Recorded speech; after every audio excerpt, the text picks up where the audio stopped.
So I have everything set up for a brief explanation of Istanbul. Again, this is a 2 to 5 player game. It plays pretty quickly, and you'll see why. And I'll talk about the plus and minuses, what I liked and what I didn't like, and you can decide if you want to get it at that point. So the goal of this game is to take your merchant and collect and fill up your cart with gems. So in a all but 2 player game, you have to get 5 gems to finish the game. The first one to get there wins, but everyone else gets to finish the round, so they have a chance of tying or beating with the tiebreakers, which I won't go into.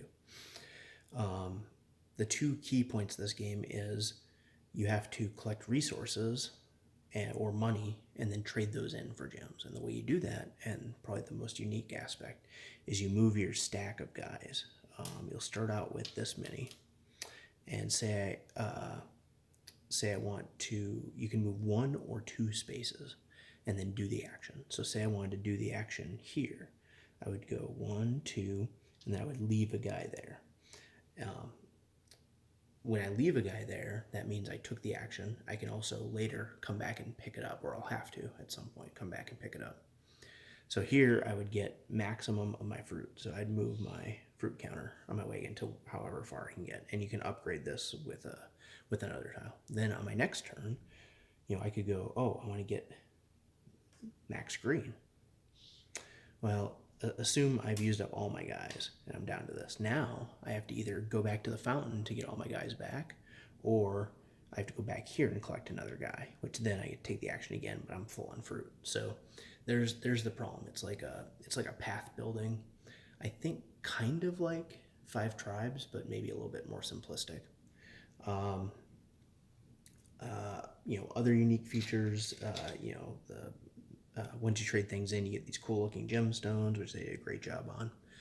And, it plays really quickly. Like, you can play, I think if you knew how to play the game, you could finish this in, maybe 30 minutes for a 3 player game, or, maybe, 45 minutes for a 4 or 5 player game. I have not played at 5, so I don't know if I'd recommend it, but usually games that go up to 5 players are kind of like, not so good at 5. So let's talk about, so that's the basic mechanism. It's pretty easy to understand. So let's talk about what I didn't like about this game. Now, the one thing I didn't like is the quality of some of these wooden components. And I don't know if you can see, but I'm going to put it up. You can't really, there it goes. This one is a lot thinner than this one. If you can see it, there you go. Like, look at that. And it's noticeable on a lot of things that it's just like poor quality wood. I don't know what they decided on. Having to put stickers on them, I don't know. Maybe it was just when it was made, but it seems kind of weird to do that nowadays. And look at this. There's like a little notch in this one even. I don't know if you can see it.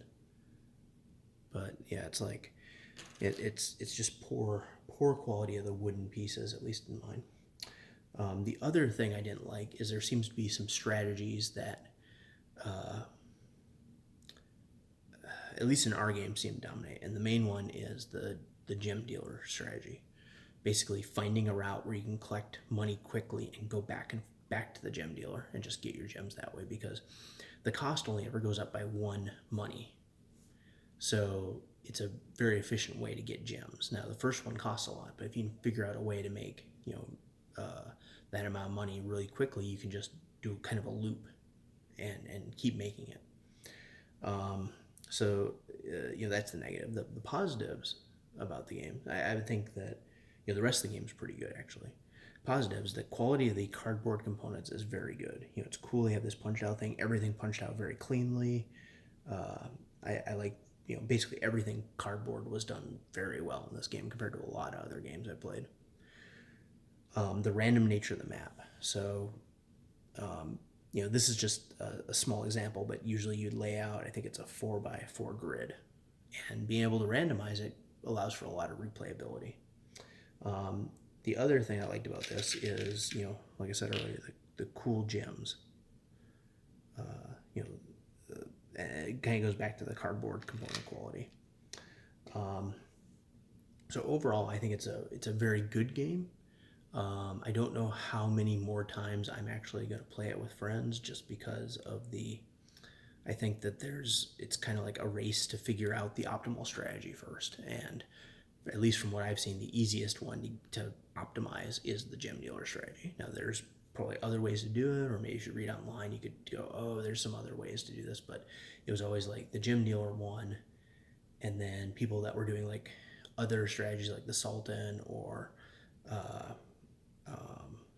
trying to not finding this like short route around the gem dealer, did not do very well, or at least didn't win. They were close, but never winning. So there you have it. I recommend, if you like fast games, or you don't mind, maybe some of the components being subpar, pick it up. I think it's a good game, and it's usually on sale on Amazon, which you'll see in a link below. Thanks.